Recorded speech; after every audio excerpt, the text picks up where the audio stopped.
So much of what the Salvation Army does is behind the scenes work, stuff that's never really seen by the public. But Friday in Des Moines, Iowa, stop number 4 of the 2017 Salvation Army Fight for Good tour.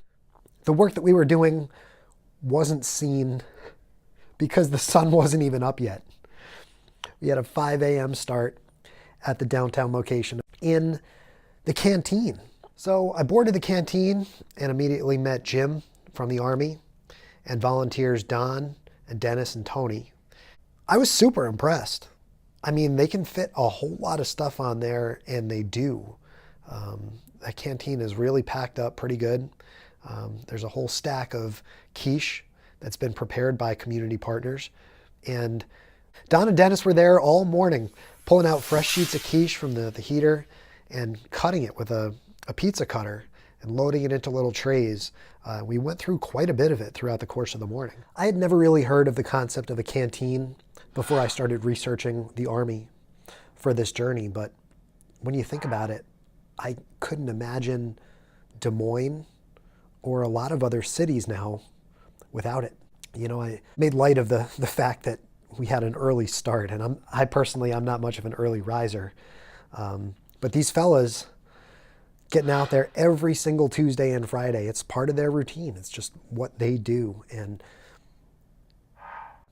we were at the shelter, the first stop, and Don grabbed me and pulled me aside and said, "Hey, Chris, you got to come see this." And I apologize, the video I'm going to overlay here won't show you much.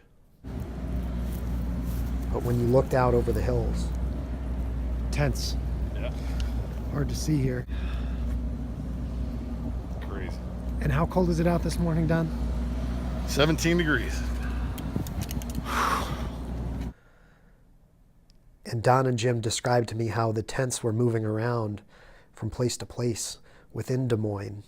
When you get out there and you see it, you can never unsee it.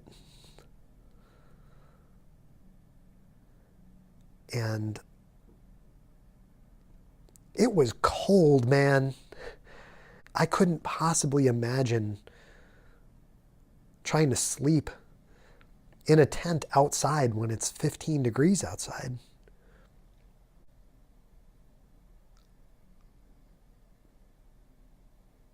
I just can't imagine the choices that these people must be going through. Our first stop was the Central Iowa shelter. And I feel like at every stop of this trip, you meet someone, just for a moment even, who sticks in your mind. And a young woman came up near the end of the line and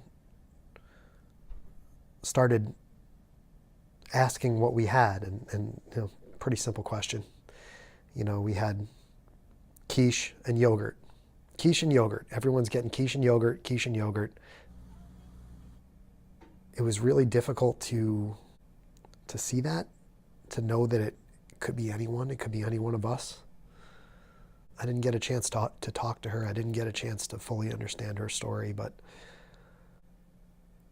you know, just as Kathy said in Independence, we can't help them all. You're not going to be able to help everybody, the one but that we do help, the people that you can help, so wonderful. That's why you do it. And these guys driving around in the canteen every Tuesday and Friday morning with a warm breakfast.